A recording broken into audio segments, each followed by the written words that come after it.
Hey guys, Tenfold Tactical coming right to you with another video today. Today the video is going to be about my gun slash backpack gun, and then also I'll be going over my get home bag. Okay. Also, please go on Instagram and follow me at Ladet_Justin. Please give me a follow. I like to post 3 to 4 times a week with gun content, so please go check me out. Today, I'll be structuring the video around why do we need a truck slash backpack gun. Then I'll be going over my gun. And then at the end of it, we'll be going over my get home bag. Okay.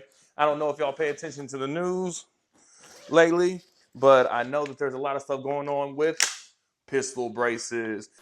That's fucking illegal. That's why I SBR'd my pistol a long time ago. Okay. So that's my setup right there. All right, now let's get into the video. Now, to most people, it might seem crazy to be bringing this style of rifle with you around in your truck. I live in Texas. Our gun laws are very lax, and at the same time, this state is very dangerous. Times in general are actually dangerous right now through all the protests, the civil unrest, the so-called Iran terror cells. I don't know if those are real or not, but also living in Texas, living next to the border, we do have to worry about the cartel. And with Trump trying to battle them nowadays, you never know what's going to happen. Also, a lot of gangs, a lot of crime. There are also switches out there. I don't know if you know what that is. At the window, I will tell your supervisor. Soon as you tell them, twin. Sweet cheese in your snitching ass, twin. But I'm sure most people do. So these are dangerous times that sometimes you might want a little bit more than a pistol. Okay. Is this something that you would need in every situation? No. But also, I work in Houston, Texas. I work 28 miles from my house. I live on the outskirts of Houston. So what if by some crazy chance I was at work 28 miles from my house and the grid goes down and the lights turn completely off? Or what if we get invaded by our southern border? Or what if the cartel tries to do, some type of terrorist attack? These are all situations that are out of my control. And sometimes I think having something with a little bit more stopping power, with a little bit more ammo capacity, and with a little bit more capacity to reach out further with range in those crazy situations might come into handy. That's why I never leave home without my truck bag and my truck gun. All right, now let's get into the specs of my truck gun.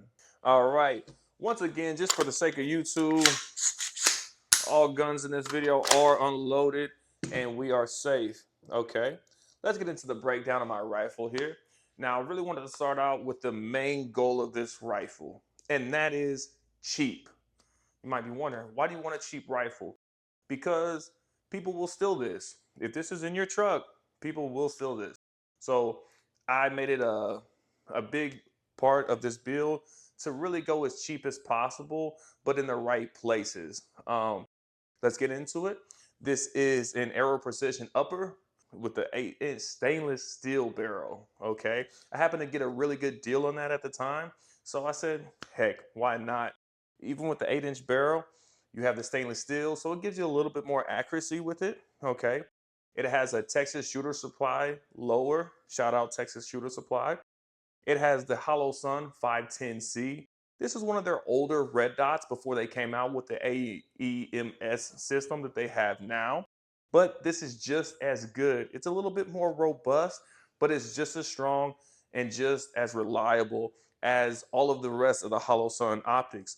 It's coming in with the multi-reticle system with the dot and the 32 MOA circle.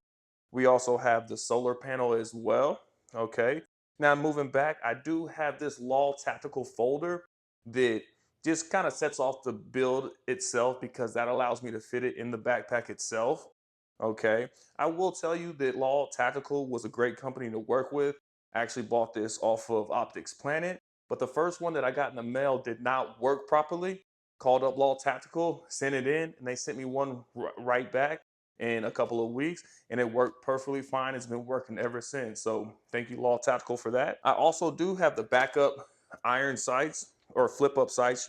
Shouldn't say iron because they're not, they're plastic, but the flip up sights. And then also I just have a stock trigger. Okay. Stock trigger.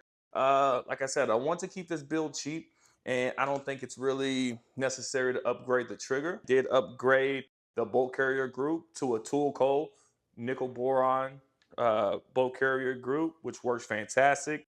And also I have an H2 buffer in it as well. And I know what everybody's saying right now. Oh, Justin, 5.56 is not good out of an 8-inch barrel. It needs a 16 or a 20-inch barrel. All of that stuff. Why, yes, that is true. But this is a SPR, a special purpose rifle build. Okay, it's not gonna hit or check every box that I want it to, but it's gonna get the special purpose I need to get done. Okay, this thing can fit in my center console in my truck or in my backpack. Okay, this thing is very rowdy. I do understand that 5.56 out of this 8-inch barrel is very rowdy. The concussion that comes off of it, not very nice. But that's what I had to do in order to get what I want. And I know what you're saying. Well, Justin, why don't you go down to 300 blackout? Sorry, 300 blackout ammo is too expensive for me. I am poor, okay? So poor guys got to get what they can. I have over 1,000 rounds in this gun.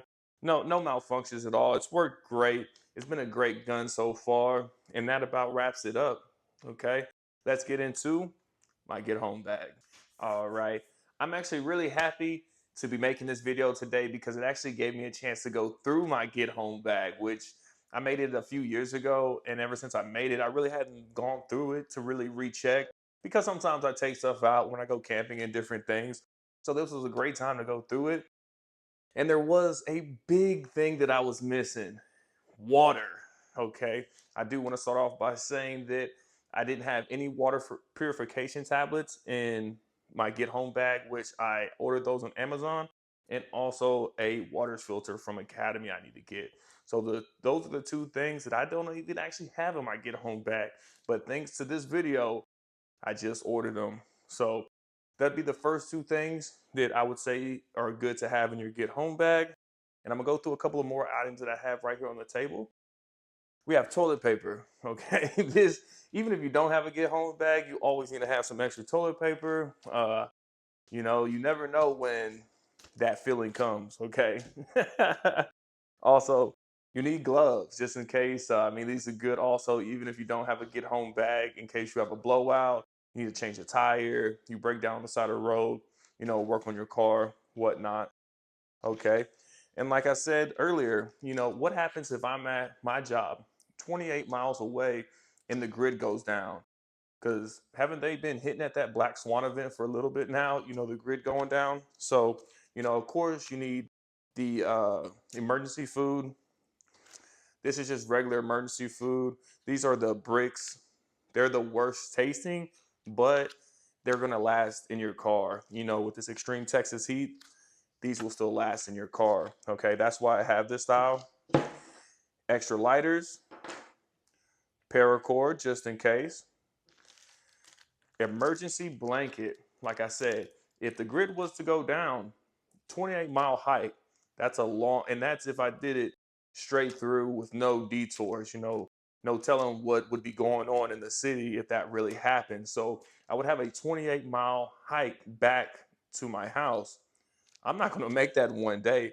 I'm going to have to make shelter. That's where the emergency blanket and the paracord come in. Also, just in case, it comes in handy when you least expect it, duct tape. Okay. Also, headlamps and regular flashlights I have in there. And then also, probably won't help me if the grid goes down, but it's always good to have a power bank station. All right. Like I said, those are just a few items that you should have in a get home bag. I hope you never have to use them, but that's why we're called preppers, okay? We prepare for the things we don't have control of. Also, editor's note, because I forgot all about first aid, okay? I keep this in my center console. That's why I totally forgot about it. It's actually not in my get home bag. I keep this in my center console, but this has my tourniquet, combat gauze, Band-Aid, everything that I need to attend to any first aid situation that may be out there.